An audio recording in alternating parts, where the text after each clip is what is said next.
Hello and welcome. This is James Blanchard Cisneros at your service. Today I'll be reading the June 14th Daily Inspirational Message. The condensed version is 2 paragraphs long.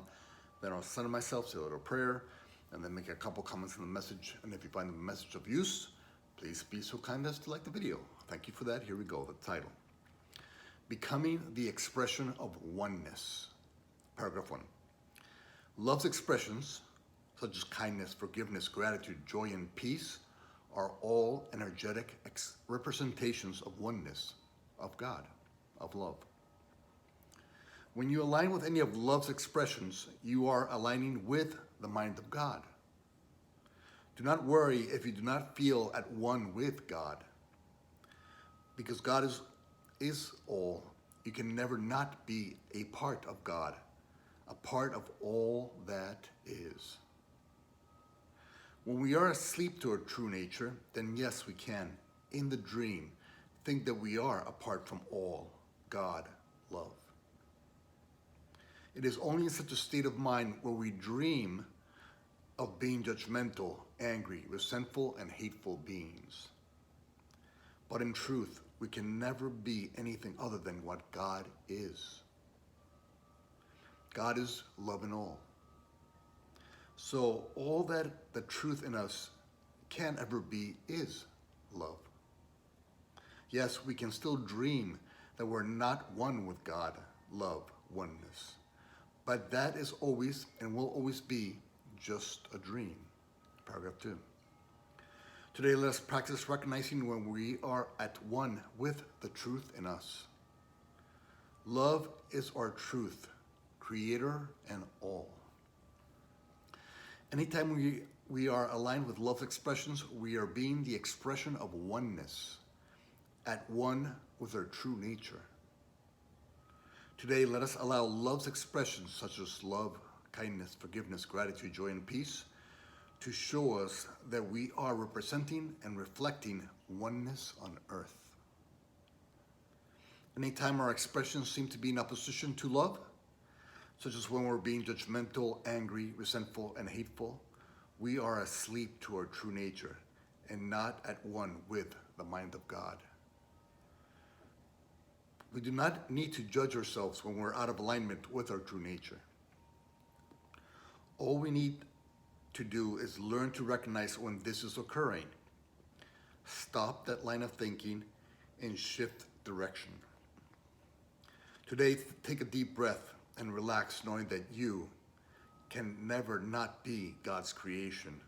You can never not be one with God.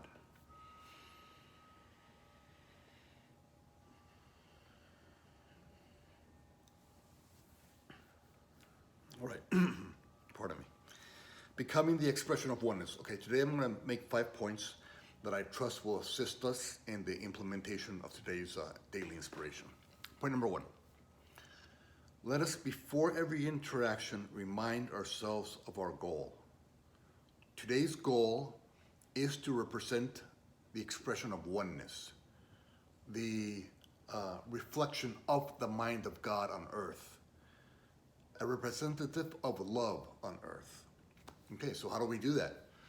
We simply use love in all of its expressions, such as kindness, compassion, charity, joy, peace, understanding, mercy, grace.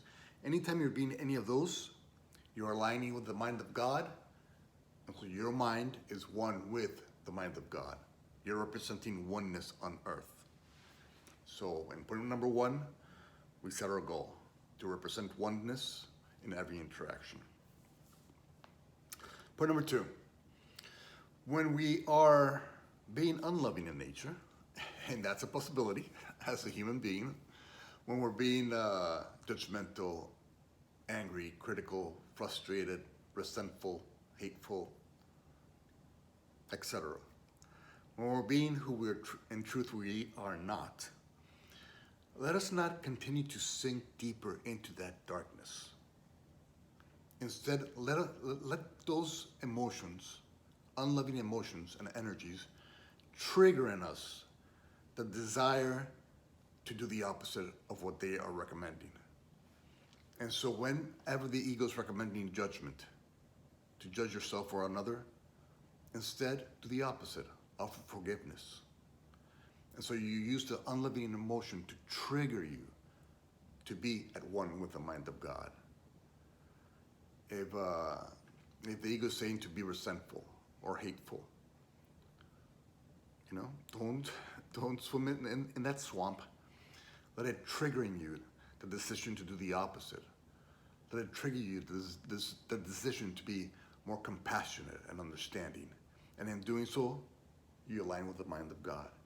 And so you use those unloving emotions, those unloving programs to not sink into the darkness, not go deeper into it, but instead to trigger in us the recollection that we can choose to align with the mind of God.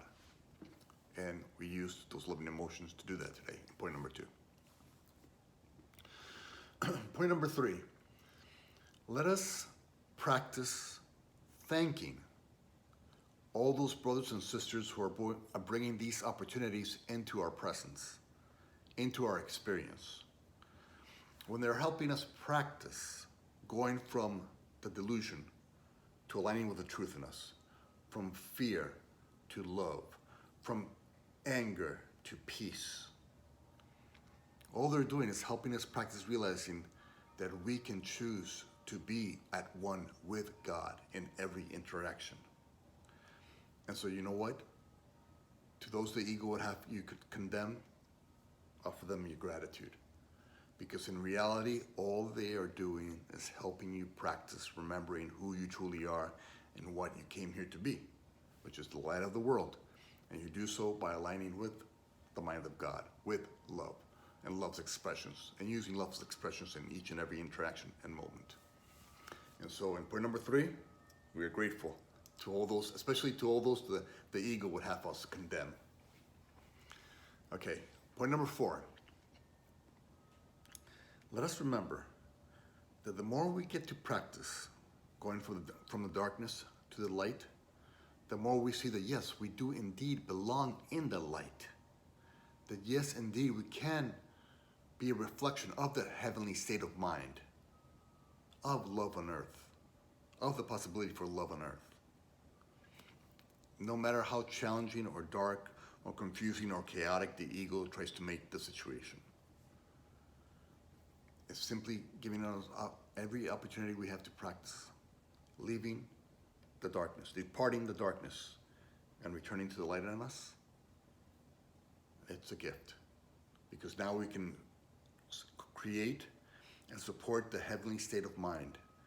Now we can begin to create heaven on earth.